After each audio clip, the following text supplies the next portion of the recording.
కర్ణాటకలోని హోస్పేటలో తుంగభద్ర ప్రాజెక్టు కొత్త గేట్ల ప్రారంభోత్సవ కార్యక్రమం ఘనంగా జరిగింది. ప్రస్తుతం తెలంగాణ సీఎం రేవంత్ రెడ్డి మాట్లాడుతున్నారు. ఇప్పుడు ఆ లైవ్ చూద్దాం. సిఆర్ పాటిల్ గారు అదే విధంగా మనందరి కష్టాలు మనందరి సమస్యలు తెలిసిన సుదీర్ఘ రాజకీయ అనుభవం కలిగిన భారతదేశంలోనే కొద్దిమంది నాయకులలో ఆంధ్రప్రదేశ్ ముఖ్యమంత్రి వర్యులు నారా చంద్రబాబు నాయుడు గారు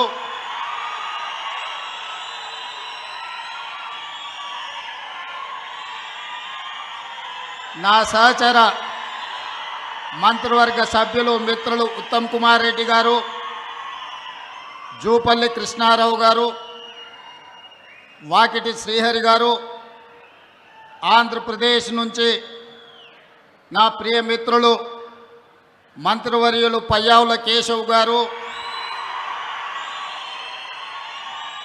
సాగునీటి పారుదల శాఖ మంత్రివర్యులు నిమ్మల రామనాయుడు గారు,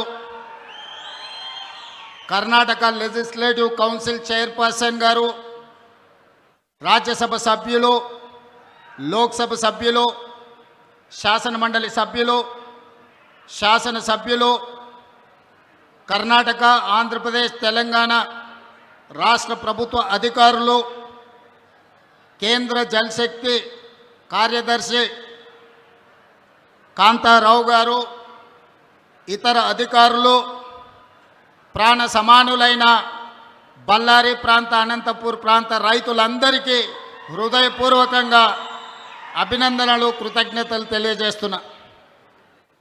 మిత్రులారా, ఈ రోజుకున్న ప్రాధాన్యత ఆనాడు విజయనగర సామ్రాజ్యాన్ని స్థాపించిన ముహూర్తం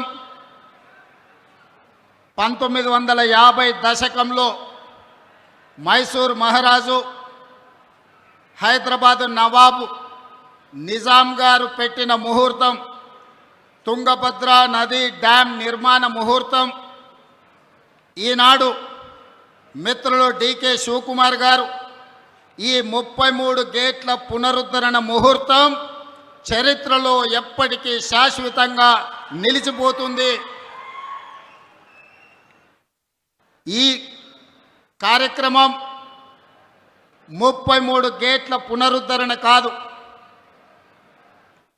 బళ్ళారి, అనంతపూర్, కర్నూలు సమస్యలు నాకు తెలుసు, పాలమూరు వలసల గురించి నాకు సంపూర్ణమైన అవగాహన ఉన్నది. ఈ సమస్య ఈనాటిది కాదు, 3 తరాల సమస్యను ఈ 33 గేట్ల పునరుద్ధరణ పరిష్కరించబోతుంది. బళ్ళారి, అనంతపూర్, కర్నూలు, పాలమూరు జిల్లా లక్షలాది మంది రైతుల యొక్క సమస్యలకి ఈ గేట్ల పునరుద్ధరణ ఈరోజు పరిష్కారం చూపించబోతుంది. సిఆర్ పాటిల్ గారు అత్యంత అనుభవజ్ఞుడైన, మృదుభాషి, అతి తక్కువ మాట్లాడడం, అత్యంత వేగంగా పనిచేయడం సిఆర్ పాటిల్ గారికి ఉన్న ఒక ప్రత్యేకత. ప్రధానమంత్రి నరేంద్ర మోడీ నుంచి మొదలు పెడితే ఎవరైనా సిఆర్ పాటిల్ గారికి ఒక సమస్యను అప్పచెప్తే 100% ఆ సమస్యని పరిష్కరించి శాశ్వతంగా ఒక మార్గాన్ని చూపిస్తాడని సంపూర్ణంగా విశ్వసించే సిఆర్ పాటిల్ గారు ఈనాడు కేంద్ర జలశక్తి మంత్రిగా ఉండడం, ఆంధ్రప్రదేశ్, కర్ణాటక అండ్ తెలంగాణ సాగునీరు, తాగునీరు యొక్క సమస్యలకు శాశ్వత పరిష్కారం దొరుకుతుందని ఈరోజు నేను సంపూర్ణంగా విశ్వసిస్తున్నా. మిత్రులారా, తరాలుగా తాగునీటి కోసం, సాగునీటి కోసం కిలోమీటర్ల కొద్దీ వలసలు వెళ్ళే మనం జిల్లాలు దాటుకొని, రాష్ట్రాలు దాటుకొని ఇతర దేశాలకు వలసలు పోయే మనం ఈరోజు మన పొలాలలో పారాల్సిన సాగునీరు, తాగునీరు పరిష్కరించుకోకపోవడం వల్ల సముద్రంలో కలుస్తున్నాయి. అందుకే ఈనాడు డికే శివకుమార్ గారు ఆహ్వానం మేరకు సిఆర్ పాటిల్ గారు, చంద్రబాబు నాయుడు గారు, నేను 3 రాష్ట్రాల ప్రతినిధులం ఏది ఏమైనా సరే ఈ సమస్యకు శాశ్వత పరిష్కారం చూపించాలి. ఈరోజు బళ్ళారి వేదిక కావాలి, ఈ తుంగభద్ర డ్యామ్ నది ఒడ్డున శాశ్వతంగా ఈ సమస్యలకు పరిష్కారం చూపించాలని ఈరోజు ఒక ఆలోచనతోని, ఒక పట్టుదలతోని మేము ఇక్కడికి రావడం జరిగింది. మా చర్చలకు కొలిక్కి వచ్చినాయి. ఖచ్చితంగా కేంద్ర ప్రభుత్వం సిఆర్ పాటిల్ గారు ఈ సమస్యకు ఒక శాశ్వత పరిష్కారం చూపిస్తారని మేము సంపూర్ణంగా విశ్వసిస్తున్నాం. ముఖ్యంగా మా గద్వాల, అలంపూరు, పాలమూరు జిల్లా ప్రాంతంలో రాజోలిబండ డైవర్షన్ స్కీమ్కు కేటాయించిన 15.9 టీఎంసీల నీళ్లలో ఈనాడు కేవలం 5 నుంచి 6 టీఎంసీలే మా రైతాంగం వాడుకుంటున్నారు. దాదాపుగా 10 టీఎంసీల నీళ్లు మాకు రావడం లేదు. తుంగభద్రలో మట్టి పేరుకుపోవడం కావచ్చు, నీళ్ల తరలింపులో ఉన్న సమస్యలు కావచ్చు. ఈరోజు ఆ సమస్యలకు శాశ్వత పరిష్కారం చూపించాలి. గద్వాల, అలంపూరు ప్రాంతంలో ఉన్న ఆర్డీఎస్ లక్షలాది మంది రైతులకు మేలు జరగాలి అని ఈనాడు ఈ సమావేశంలో సిఆర్ పాటిల్ గారి దృష్టికి, చంద్రబాబు నాయుడు గారి దృష్టికి తీసుకెళ్లడం జరిగింది. పెద్దలు డీకే శివకుమార్ గారి సూచన మేరకు మేమందరం ఈ సమస్య పరిష్కారం కోసం ఒక అడుగు ముందుకు వేసి కలిసికట్టుగా పని చెయ్యాలి అని ఈరోజు ఒక నిర్ణయం తీసుకున్నాం. ఖచ్చితంగా చరిత్రలో ఈరోజు సువర్ణ అక్షరాలతో లిఖించబోతున్నారు. నేను మొదటి నుంచి నీకు పంచాయతీ కావాలన్నా, సమస్య పరిష్కారం కావాలన్నా అంటే సమస్యలకు పరిష్కారమే కావాలి, శాశ్వతంగా రైతాంగ ఆకాంక్షలు నెరవేరాలి అని ఈరోజు తెలంగాణ రాష్ట్ర ప్రభుత్వం నిర్ణయం తీసుకున్నది. అందుకే ఈనాడు రాజకీయాలకు అతీతంగా ఎన్నికలలో స్వార్థ ప్రయోజనాలకు ఉపయోగించుకోకుండా ఈనాడు ఈ ప్రాంతంలో ఈరోజు ఇక్కడ తుంగభద్ర నది ఒడ్డున జరుగుతున్న చర్చలు చరిత్రలో గొప్ప నిర్ణయంగా మారబోతుంది. ఈ నిర్ణయం తప్పకుండా కృష్ణానది జలాలు, గోదావరి జలాలు, తుంగభద్ర నది జలాలలో అంతర్రాష్ట్ర జల వివాదాలకు శాశ్వత పరిష్కారం చూపిస్తుందని మేము సంపూర్ణంగా విశ్వసిస్తున్నాం. ఆనాడు రాజులు రాజ్యాల కోసం కత్తులతో కుత్తుకలు తెంపుకుంటున్న సందర్భంలో ఈ ప్రాంత రైతాంగం కోసం మైసూరు మహారాజు, హైదరాబాదు నిజాం ప్రభువు కలిసి ఈ తుంగభద్ర డ్యాంను నిర్మించారు. రాజ్యాలను ఆక్రమించుకునే రాజులే రైతుల కోసం ముందుకొచ్చి తుంగభద్ర నదీ ప్రాంతంలో డ్యాంను నిర్మించిందంటే ప్రజలు ఎన్నుకున్న ప్రజాప్రతినిధులం ఈ రైతుల కోసం అడుగు ముందుకు వేయాల్సిన అవసరం ఉంది. ఇది బాధ్యతగా మేము భావించి ఈ బాధ్యతను నెరవేర్చాలి అని పెద్దలు చంద్రబాబు నాయుడు గారు, డీకే శివకుమార్ గారు, తెలంగాణ రాష్ట్ర ముఖ్యమంత్రిగా నేను సిఆర్ పాటిల్ గారికి మా సమస్యలన్నీ విన్నవించినాం. తప్పకుండా తొందరలోనే వారు ఈ సమస్యకు పరిష్కారం చూపిస్తారని మా అందరికీ సంపూర్ణమైన విశ్వాసం కలిగింది. ఈరోజు ఆ సమస్యకు ఒక మొదటి అడుగు ఈ ప్రాంతంలో మనం వేస్తున్నామని తెలియజెప్పడానికి నేను సంతోషపడుతున్నాను.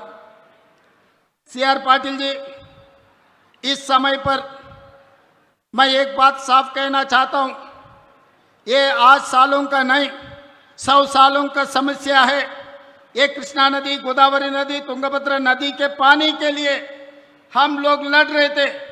जिस दिन 1950 में मैसूर महाराजा निज़ाम सरकार ने तुंगभद्रा नदी को शुरुआत किए, आज हमारे डेमोक्रेसी में हमारे जितने भी मुख्यमंत्री लोग हैं, किसानों के लिए, किसान भला के लिए काम करने का ज़रूरत है।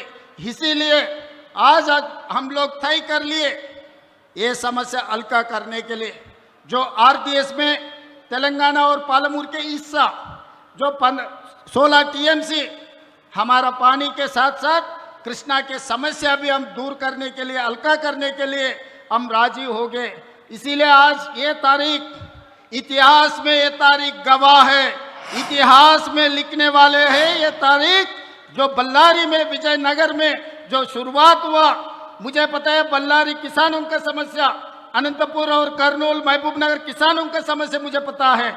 20 साल से मैं राजनीति में हूँ, ये समस्या हल्का करने के लिए कोशिश कर रहा हूँ, मगर कोई जिम्मेदार नहीं लिए। आज आप जिम्मेदारी लेकर इतना दूर आए, आपको मैं तहे दिल से अभिनंदन करना चाहता हूं, क्योंकि इतना हिम्मत कोई केंद्र मंत्री ने नहीं किया। आप जिम्मेदारी लिए, इसीलिए ये इतिहास में ये गवाह है आज के तारीख।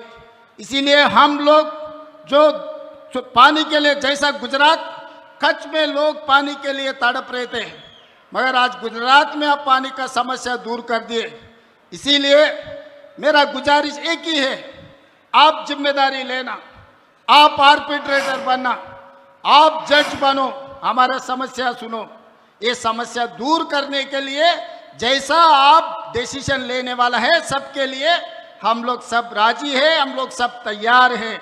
इसीलिए आज ये इतिहास में जो पहला कदम ये दिल्ली तक आएंगे, ये पूरा देश में हर किसानों के हर राज्य के लिए ये एक रास्ता दिखाएंगे।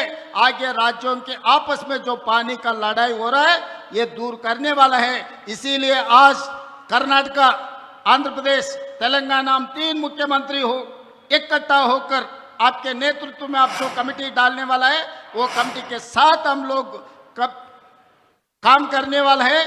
इसका हल्का करने के लिए आपका मदद जरूरी है। पानी के साथ साथ पैसे भी आपके तरफ से हम लोग मदद मांग रहे हैं। आपको तो पता है हमारा राज्यों में अभी पैसा का बहुत कमी है। केंद्र सरकार ने जो पैसा और झारखंड, छत्तीसगढ़ से जो भी पानी, छत्तीसगढ़ से जो पानी है, पानी वहां से ये पूरा समस्या दूर करने के लिए आप कदम उठाओ। हम लोग साथ आपके साथ चलकर ये समस्या को दूर करेंगे। यहाँ पर जितने भी लोग हैं आपके भाषण सुनने के लिए तैयार होते जा रहे हैं, क्योंकि आप जो आश्वासन दिलाने वाला है वो आश्वासन लेके गांव-गांव जाने वाला है। ये किसान लोग कि किसानों को समझाएंगे, आने वाले दिनों में गढ़वाल, आलमपुर, महबूबनगर किसानों को आश्वासन दिलाएंगे हमारे मंत्री, हमारे एमएलए लोग कि आने वाले दिनों में हमारे पानी हमको मिलने वाला है। ये शुभ वार्ता लेकर हम खुशी से हमारे राज्य जाएंगे, आपके नाम पे सबको बोलेंगे सीआर पाटिल ने जिम्मेदारी लिए, हमारे समस्या दूर करने वाले हैं। ये बात हम कहना चाहते हैं और तहे दिल से हमारा डीके शिव कुमार भाई को, मेरा बड़ा भाई है, उन्होंने राजनीति में मेरा साथी है, मेरा भाई है। इतना अच्छा मौका, इतना अच्छा प्लेटफॉर्म आज तक जहां तक मुझे याद है कोई केंद्र मंत्री के नेतृत्व में 3 मुख्यमंत्री एक मंच पे नहीं बैठा। पहली बार आप और डीके शिव कुमार जी ने ये काम किए। मैं तहे दिल से डीके शिव कुमार को भी अभिनंदन देना चाहता हूं। यहीं मेरा 2 शब्द खत्म करना चाहता हूं। धन्यवाद सीआर पाटिल जी।